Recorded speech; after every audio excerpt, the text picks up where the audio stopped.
It's a sign of the times that even Alfa Romeo needs a high-riding wagon to make its way in the world. This is the Stelvio, the SUV that Alfa built. But an Alfa Romeo SUV? I'm just not sure.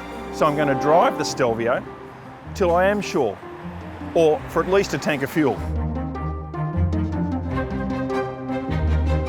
But man does not live on diesel alone, so I've planned a couple of trips for fuel for me along the way.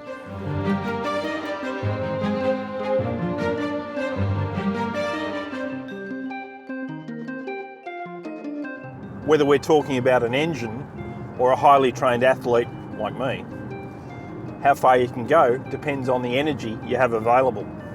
The Stelvio's tank holds 64 litres of diesel. Combined fuel economy figure is 4.8 litres per 100. That gives it a theoretical range of 1,333 kilometres. And already we're showing on the dash here 1,105 kilometres. The science says that a litre of diesel contains the equivalent energy of around about 9,200 food kilojoules. It's not an exact science, mind you. And even with the stops I've got in mind, I reckon the Stelvio might be churning through a few more than I am.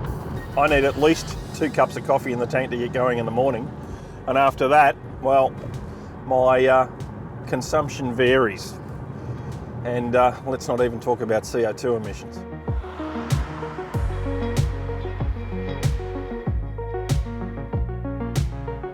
This is Bridgewater and the Bridgewater Bakery, and this is the winner of the 2018 Vanilla Slice Triumph, Australia's best vanilla slice. I'm going to refuel with this. Oh yeah, that's pretty impressive. Time to hit the road again. Beechworth awaits.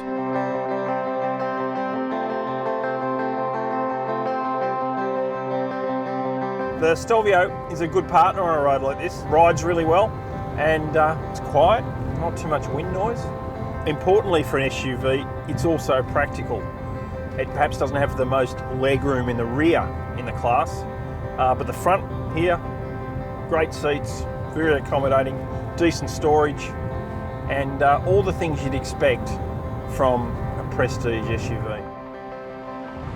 A couple of niggles already. This little centre console is rattling, it's annoying the hell out of me.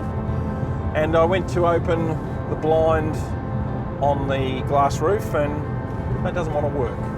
It apparently wants to keep me in the shade. We've made it to Beechworth. We've done about 450 k's and I'm going to have a pie.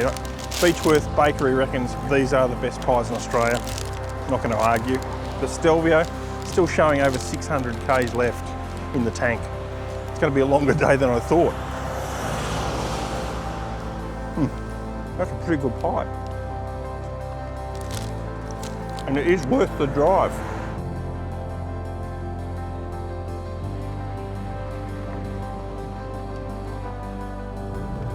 One thing the Stelvio has been able to do well is blend this dynamic and lively handling with decent ride and really good comfort.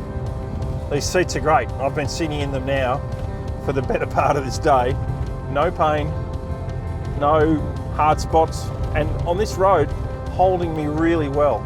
On these challenging, bumpy, and sometimes unsighted mountain roads, what surprised me already is how good the Stelvio is, even this diesel one, on this challenging, windy up and down road.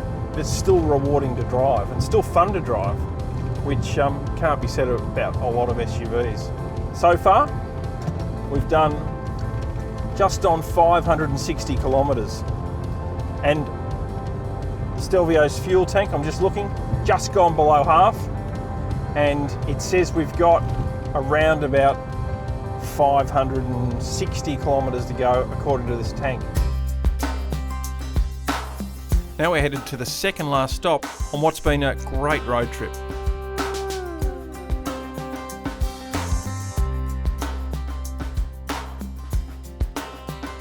been a pretty long day. Done 641 Ks and the Stelvio's still showing 424 Ks to go on this tank.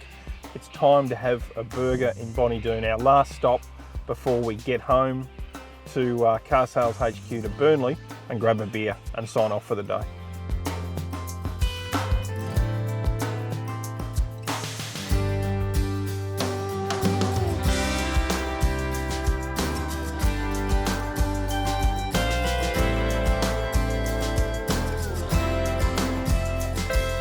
Well, we've run out of time and we've run out of light, and we've done about 830 Ks, not the 900 or 950 we're aiming for, but it's been enough to work out that there's still close to 300 Ks in the Stelvio's tank, so we could turn around now and go back to Beechworth.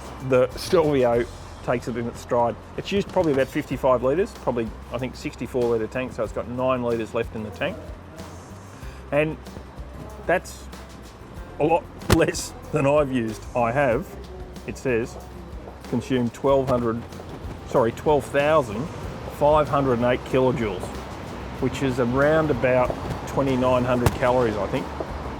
So these keys here, I don't need them.